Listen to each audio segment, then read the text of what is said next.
Jadi gue tuh kemarin habis ada satu putusan yang cukup fenomenal nih bos. Ada namanya presidential threshold. Itu gue ujikan. Yang adalah? Ya gue minta, kalau lo tahu nih kalau calon presiden itu kan harus 20% ya anggota dari DPR. Kursi DPR ya. Threshold dari partai politik. Itu gue buat 0%. Jadi setiap partai politik peserta pemilu itu bisa mencalonkan di pemilihan presiden. Gitu intinya gitu lah. Dan satu lagi soal ini isu yang baru hangat-hangat juga ya, kalau misalkan kalau lu sering baca. Ada isu soal kalau misalkan anggota TNI, prajurit TNI itu melakukan korupsi, itu diselesaikan di KPK atau diselesaikan di pengadilan militer. Gitu. Itu jadi salah satu isu hangat, dan itu kebetulan menarik. Tim gua itu jadi juara 1 untuk berkasnya, tapi nggak jadi juara umum. Tapi itu akan sampai ke MK-nya nggak? Kan lu bilang tadi nggak harus dari partai kan? Bisa jadi tadi ya ini. Nah, berarti katakanlah dia punya popularitas, tapi dia belum teruji, belum tahu kalau dia memimpin. Itu gimana? Itu kan fungsi partai politik untuk menemukan. Dia bisa aja gabung menemukan atau melatih.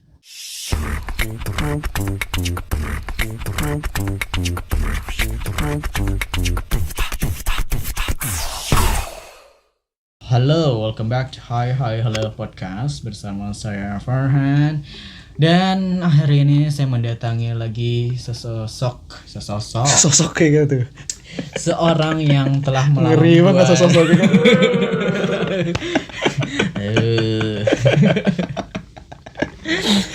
Yang sudah melalang buana, yang kemarin ada di YouTube saya juga. Siapa tuh? Nur Fauzi. Silakan say hi dong.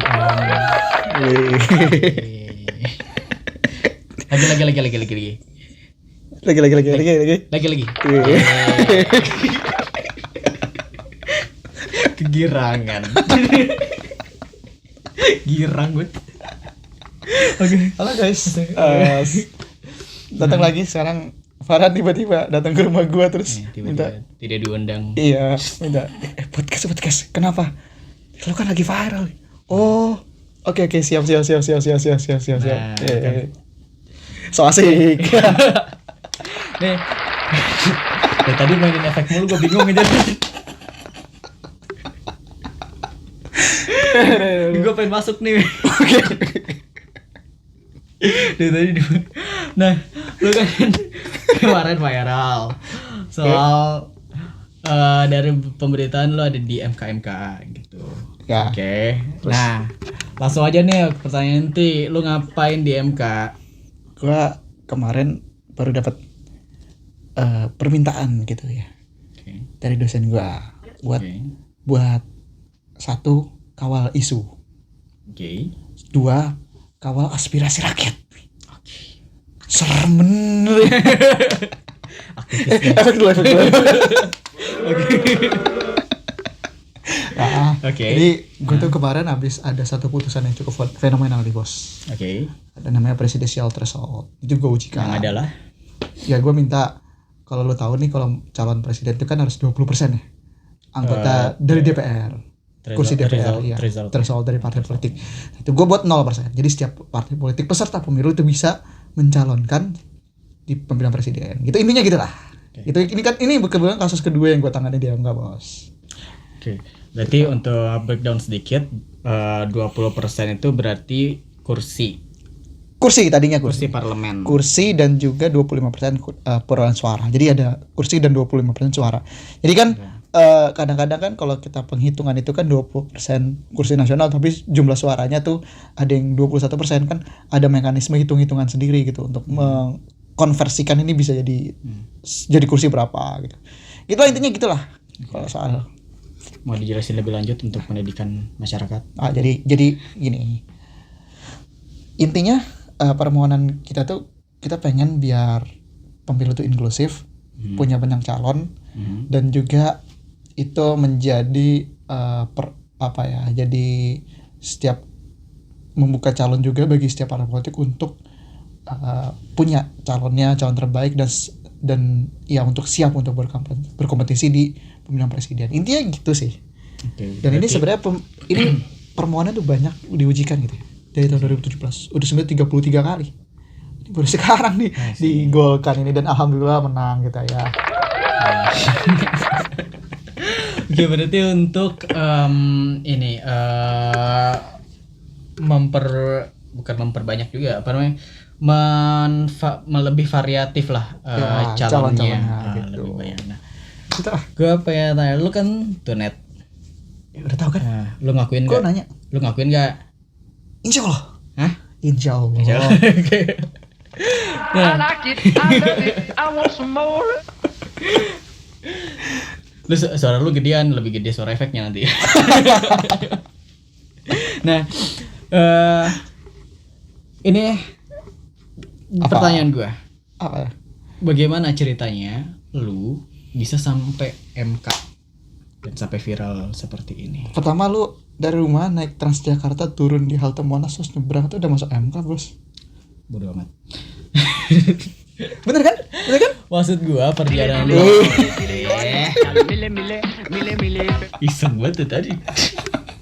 Orang mau serius. Mungkin orang kenal gue gitu ya, serius gitu di kamera. Kok tracknya lah. Lu tuh keren loh di mata gue loh. Meskipun gak kelihatan ya di mata gue ya. Lu dari tadi mainin gituan, lu menghancurkan image lu, tau gak lu? Kegirangan mainin gini, lu menghancurkan image lu. Ya gimana? Ya lu tunet. Nah, gue pengen tanya, lu perjalanan bisa sampai mengurusi hal-hal besar dan viral seperti ini tuh gimana? Dan berat seperti ini gimana? Gini, bos. Oke, gimana? Jadi panjang ceritanya. Jadi itu di semester. Jadi awalnya tuh, waktu gue baru masuk kuliah tuh gue bingung. Lu jangan mencet-mencet apa dulu lu ya? Enggak. Serius nih. Enggak gue mencet. Okay. Jadi gini ceritanya, waktu gue baru masuk kuliah itu kan, gue sama satu kelompok ospek sama temen gue. Oke. Emang dari awal gue selalu bilang gini kan ke teman gue, nanti sebelum kita lulus kita judicial review sekali gitu. Terus temen ospek gue, ospek itu kan ada kelompok ya. Nah gue tuh satu kelompok gue tuh bilang, nanti kita sesekali judicial review gitu. Judicial review. Ngajukin permohonan ke Mahkamah Konstitusi gitu. Terus itu 2020 tuh. Terus teman gue, yaudah yuk, oke. Teman lu tonet juga apa? Enggak. Lanjut. Terus pas semester 7 tuh gue sama teman gue kebetulan ikut lomba membuat permohonan gitu ke MK. Oke. Nah, gue tuh dapat berkas terbaik lah tuh kan. Oke. Iya, gue dapat berkas terbaik, tapi sayangnya gue nggak menang. Oke. Tapi berkas terbaik, tapi kan itu kan disidangkan ya. Disidangkan mungkin ada hal tertentu mereka membuat gue tuh nggak menang. Gue dan tim gue. Bentar. Jadi gue baru tahu nih. Permohonan ke MK dilombakan. Mekanismenya gimana? Jadi mekanismenya kita buat permohonan dulu. Permohonan dalam bentuk apa? Dalam bentuk berkas tertulis. Nanti setelah dinilai berkas itu bagus, dari 12 peserta, dari 12 kampus itu dipilih, lalu dilombakan, disidangkan, berkas itu disidangkan gitu. Dengan berbagai macam isu Iya, dengan berbagai macam isu. Atau ada tema tersendiri? Enggak ada. Kemarin tuh kebetulan kita dapat isu dosen PNS kalau dia mau beracara jadi advokat tuh bisa atau enggak gitu. Jadi kan kalau aturan sekarang kan kalau dosen PNS itu PNS itu termasuk juga dosen. Itu dia kalau misalkan itu nggak bisa jadi advokat. Tapi kan sekarang kan banyak ya. Kalau misalkan tuntutan dari Tridharma perguruan tinggi itu kan ada salah satunya adalah untuk pengabdian masyarakat kan. Pengabdian masyarakat kalau orang hukumnya bantu masyarakat gitu kan. Nah sekali juga ketika dia bantu ke masyarakat itu, mereka juga harus berperkara di pengadilan itu, mendampingi, mewakili, atau bisa juga ya memberikan advice gitu kan di pengadilan kepada orang-orang tertentu yang sifatnya pro bono, yang nggak dibayar dan sebagainya. Nah itu makanya permohonan itu diujikan dan dilombakan gitu. Dan satu lagi soal ini isu yang baru hangat-hangat juga ya, kalau misalkan kalau lu sering baca. Ada isu soal kalau misalkan anggota TNI, prajurit TNI itu melakukan korupsi, itu diselesaikan di KPK atau diselesaikan di pengadilan militer. Oh, oke. Gitu. Nah, itu jadi salah satu isu hangat, dan itu kebetulan menarik. Tim gua itu jadi juara 1 untuk berkasnya, tapi nggak jadi juara umum. Tapi itu akan sampai ke MK-nya nggak dari lo? Enggak. Itu hanya antar kampus yang kritis-kritis lah ya. Oke, sebagai sarana latihan. Dia mainin lagi. Nah, terus lanjut ceritanya. Tadi lu ikut lomba itu habis itu ketika itu kan lomba di Padang ya. Sampai Jakarta tuh gue bilang gini ke dosen gue, Bu, kalau kita ini diujikan beneran di MK gimana ya Bu ya? Oh, akhirnya beneran lu, gue diujikan tapi dengan kasus lain. Kasus yang hangat waktu itu ada kasus ini bro, pilkada. Itu kan gue 2023 kan. 2023 itu ada isu pilkada katanya mau dimajuin ke bulan September, yang tadi November. Nah, akhirnya gue, ini ada apa ini dimajukan, kan jadwal awal kan November ini, kenapa jadi September ya kan? Nah, akhirnya kita majukan itu ke Mahkamah Konstitusi, kita sidangkan itu. Lo tau nggak, pertama kali gue sidang ke MK tuh muka gue pucat coy. Pucat karena bisa tegang. Wah, gue baru tahu. Gini tuh ya rasanya sidang di MK loh. Gimana rasanya? Sulit untuk diceritakan tapi harus dirasakan bro. Kayak gitu lah. Oke, lanjut. Nah, sudah sidang pertama kan, itu gue selalu ketakutan karena ada ini sidang soal pemilu, banyak orang yang takutnya berkepentingan, dan gue juga takut gitu ya kan, ya you know lah.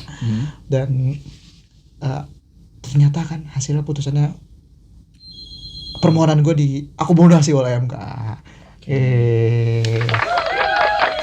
Sorry, kemarin tuh ini gue nggak terlalu engage sama pilkada-pilkadaan ya. Kemarin tuh berarti hasilnya tetap di September apa di November. Tetap di November sesuai mana jadwal yang ya ketua ini ya. Nah, jadi diakomodasi lah permohonan. Oke itu.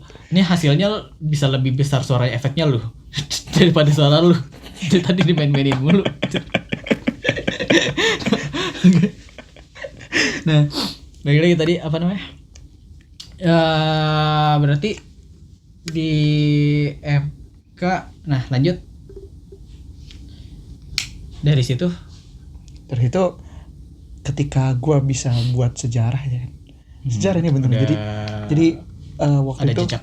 Ada jadi pada saat itu ada mahasiswa yang bisa guncang MK gitu. Biasanya kan orang-orang politisi atau bukan misalkan dia dari politisi atau jadi advokat gitu yang bisa berani berkara di MK, karena perkara di MK itu rata-rata berbasis pada argumentasi yang kuat gitu ya.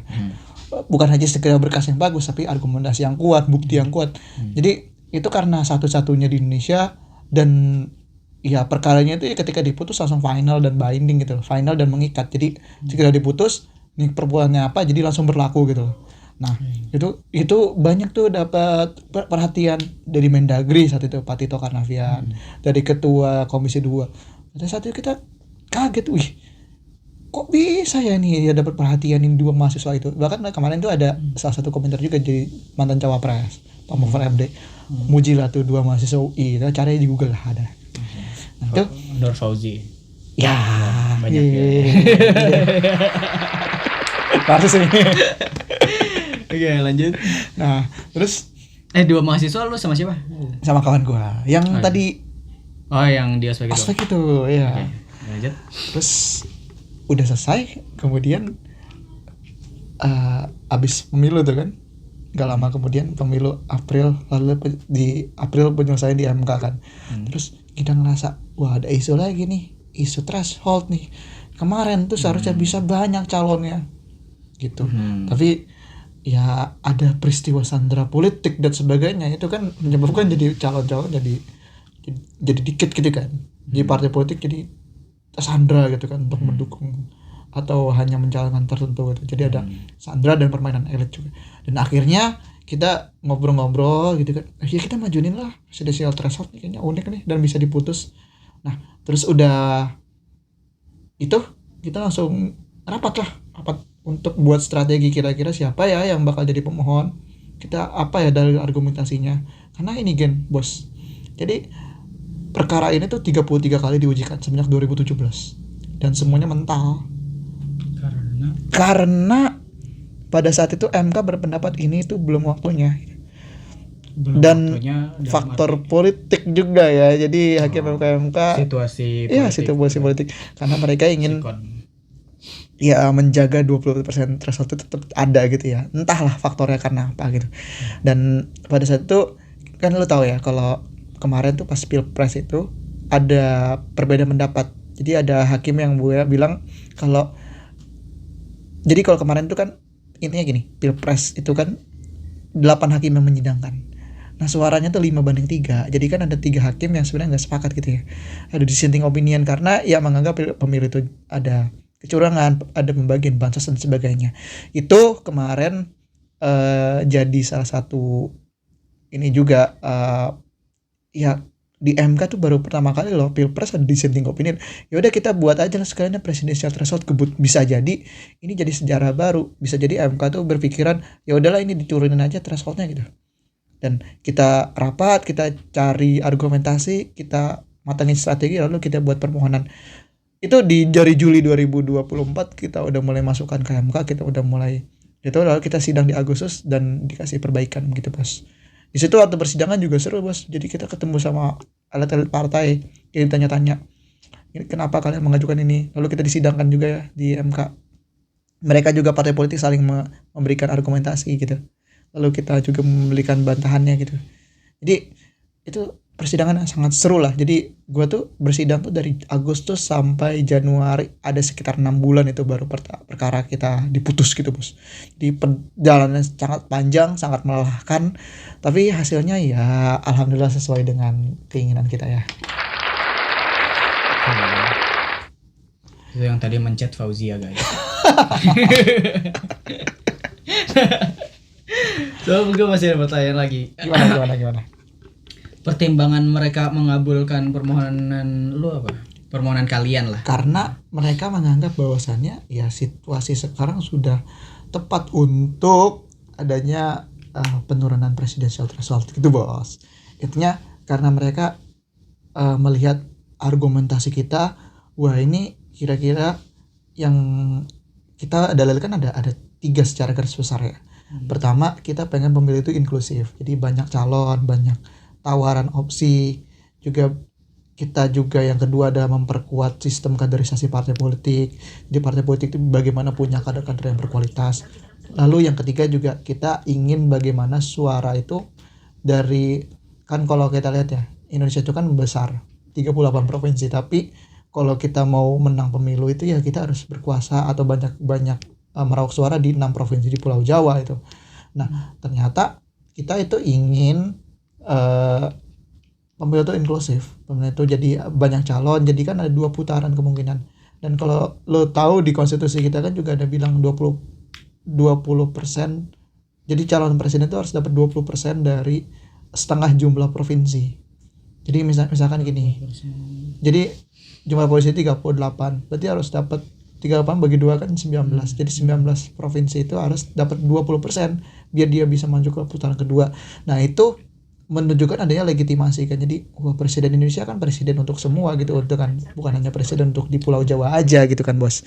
Nah itu yang jadi salah satu permohonan kita kemarin gitu. Dan dari 3 hal itu diakomodasi semua sama MK, akhirnya dikabulkanlah permohonan kita itu. Dan alhamdulillah sekarang presidential threshold sudah dihapus oleh Mahkamah Konstitusi. Semoga DPR juga bisa mengakomodasi itu ya dan jadi aturan resmi di pemilu 2019 ya. Tembak lagi. Lu habis ngomong kayak gitu main tembakan lu, gak bahaya lu. I like it, I love it, I want some more. Ngasal banget jadi orang. Padahal udah bagus tadi ya.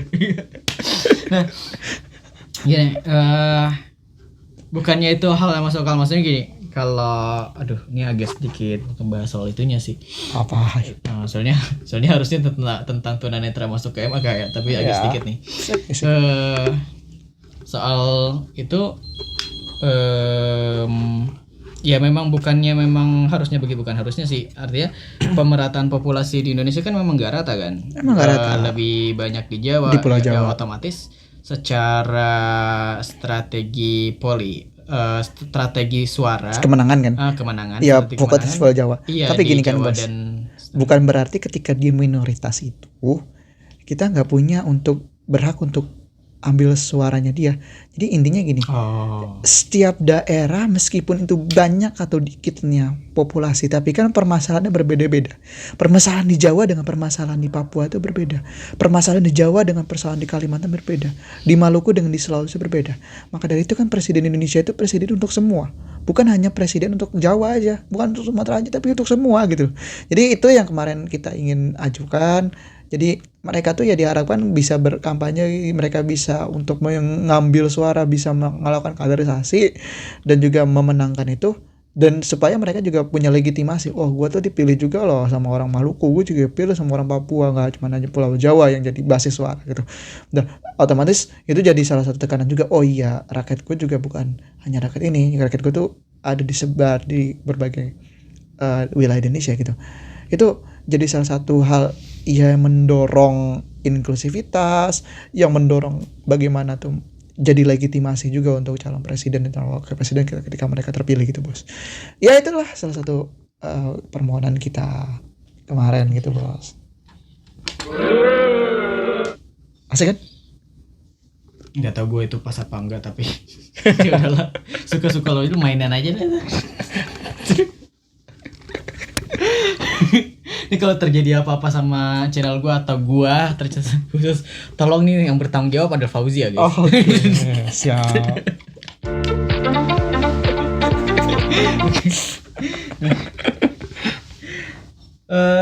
Balik lagi itu kemarin poinnya 3. Yang pertama inklusivitas, yang kedua pemerataan maksudnya gimana tuh? Jadi kita tuh punya calon presiden yang merata, nggak cuma hanya dari Pulau Jawa aja. Oh, oke. Lalu yang ketiga adalah, itu yang ketiga. Yang kedua itu jadi calon presiden tuh dipilih oleh partai politik yang sudah melakukan kaderisasi dengan baik gitu ya. Itu yang jadi salah satu poin dari. Serius dong gimana? Jadi calon presiden itu dipilih berdasarkan partai politik yang sudah melakukan kaderisasi dengan baik. Intinya itu. Berarti, aduh gue nggak tahu ini bahaya apa enggak, tapi mungkin itu bisa. Berarti gimana? Capres itu harus dari partai apa gimana? Terserah. Partai politik itu yang nggak mesti menjadikan presiden. Tapi kan ada proses tertentu. Misalkan adanya konvensi, adanya kaukus, adanya hal-hal lain, entah itu kan ada konvensi calon presiden gitu kan. Itu kan nggak mesti diambil dari kader partai gitu.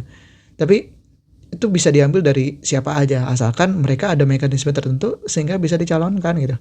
Itu yang kemarin jadi salah satu permohonan kita. Nggak mesti itu kader partai, tapi misalkan si A itu punya basis kemampuan, punya basis suara, punya popularitas, punya atribut-atribut tertentu sehingga mereka itu cocok untuk dicalonkan. Kalau partai itu ingin meminang dengan mekanisme yang tadi, misalkan ada konvensi, ada musyawarah di dalam partai, is okay gitu. Jadi yang kita ingin itu kan gak cuma kader partai, tapi bagaimana partai politik itu punya hak untuk mencalonkan. Jadi jangan takutin di partai politik ini harus tersandar, harus 20% dan sebagainya kalau misalkan dia tuh gak memilih gitu. Jadi entahlah itu sistem partai politik seperti apa, yang penting mereka punya hak untuk ini gue mau sedikit tahu juga.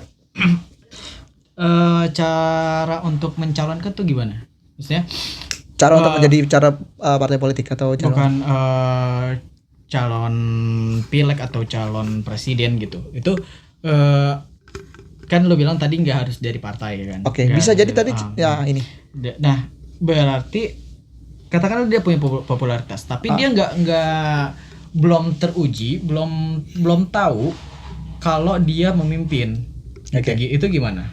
Itu fungsi partai politik untuk menemukan. Dia bisa aja gabung. Menemukan atau melatih? Untuk menemukan, ditemukan dan melatih. Atau melatih.